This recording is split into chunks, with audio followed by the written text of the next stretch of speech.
انا خاتم النبیین لا نبی بعدی. ہم اس نعرے کے پہرادار ہیں کہ ہمارے لیے سب سے پہلے نبی ہے.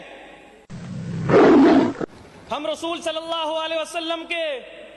عزت کے پہرادار ہیں اور اپنے جانوں کا نذرانہ پیش کریں گے. شکریہ جناب اسپیکر. اعوذ باللہ من الشیطان الرجیم. بسم اللہ الرحمن الرحیم. ہر ابتدا سے پہلے ہر انتہا کے بعد ذات نبی بلند ہے. ذات خدا کے بعد دنیا میں احترام کے قابل ہیں جتنے لوگ، میں سب کو مانتا ہوں مگر مصطفیٰ کے بعد صلی اللہ علیہ وسلم. میں سمجھتا ہوں کہ اس اسمبلی کو یہ اعزاز پہلے بھی حاصل تھا. ایک دفعہ پھر آج اس معزز ایوان میں ان کا پیش ہونا اور اس پر ڈیبیٹ ہونا اور حضور صلی اللہ علیہ وسلم کی شان میں گفتگو کرنا، میں سمجھتا ہوں کہ پہلے بھی اس معاملے میں سندھ اسمبلی اور یہ معزز ایوان ہمیشہ پیش رہی ہے. اور آج ایک دفعہ پھر اس اسمبلی کو یہ اعزاز حاصل ہو رہا ہے کہ ہمیں 6 مہینے ہو گئے اس اسمبلی میں آئے ہوئے. سب سے خوش آئندہ بات اور عقیدت والی بات یہ ہے کہ اس ایوان میں جہاں ہم آ کر بیٹھتے ہیں، ہم سب کے سروں کے اوپر وَمَا أَرْسَلْنَاكَ إِلَّا رَحْمَةً لِّلْعَالَمِينَ اور اس سے آگے انا خاتم النبیین لا نبی بعدی ہمیں فخر محسوس کراتا ہے کہ ہم اس معزز ایوان کے رکن ہیں. 7 ستمبر 1974 کو جب یہ تاریخ ساز فیصلہ ہوا، قانون سازی ہوئی کہ قادیانی دنیا کے بدترین کافروں میں سے ایک ہے اور مسلمانوں کے لبادہ اوڑھ کر دنیا کو یہ بتا رہے ہیں کہ وہ مسلمان ہیں.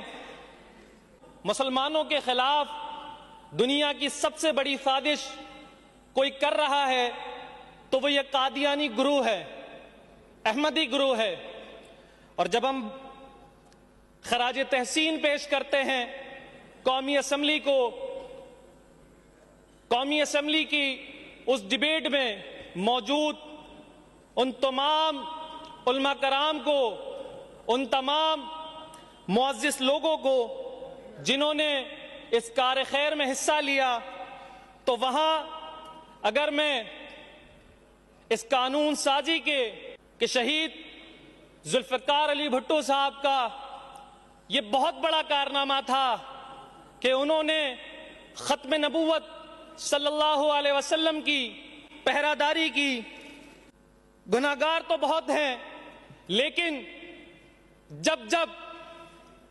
ختم نبوت پہ پہراداری کی بات آئے گی، جب یہ بات ہوگی، جب نبوت کے دعوے کرنے والے جھوٹے کذاب اٹھیں گے اور نبوت کا دعویٰ کریں گے، تو اس ارض زمین پر ملک خدا داد میں جو ختم نبوت کی پہراداری کریں گے اور اپنے جانوں کا نذرانہ پیش کریں گے، اپنے مال کا نذرانہ پیش کریں گے، ہمارے لیے اپنے نبی صلی اللہ علیہ وسلم کی شان ختم نبوت پہ ہم اس طرح ایمان رکھتے ہیں کہ ہمارے لیے ہمارے نبی پر اپنے اہل و عیال قربان ہیں، اپنے نبی پر اپنا مال قربان ہے، اپنی جان قربان ہے. یقیناً ایک دفعہ پھر میں اس ایوان کو مبارکباد پیش کروں گا کہ ہمیشہ کی طرح اس ایوان نے ایک دفعہ پھر آج یہ اسمبلی یہ پیغام دے رہا ہے کہ جب ختم نبوت پہ حملہ ہوگا، جب مسلمہ قذاب جیسے قادیانی جیسے اپنے آپ کو پیش کریں گے نبوت کے دعوے سے، نہ صرف ہم میدان عمل میں آ کے ایسے لوگوں کا سامنا کریں گے، قانون ساز اسمبلی میں قانون پاس کر کے یہ ثابت کریں گے کہ ہم عاشق رسول ہیں، ہم رسول صلی اللہ علیہ وسلم کے عزت کے پہرادار ہیں، ہم اس نعرے کے پہرادار ہیں کہ ہمارے لیے سب سے پہلے نبی ہے۔ تو میں ایک دفعہ پھر تمام اکابرین کو مبارکباد دوں گا، میں تمام علماء کرام کو خراج تحسین پیش کرتا ہوں اور 50ویں سالگرہ پاکستان کے تمام لوگوں کو مبارکباد پیش کرتا ہوں۔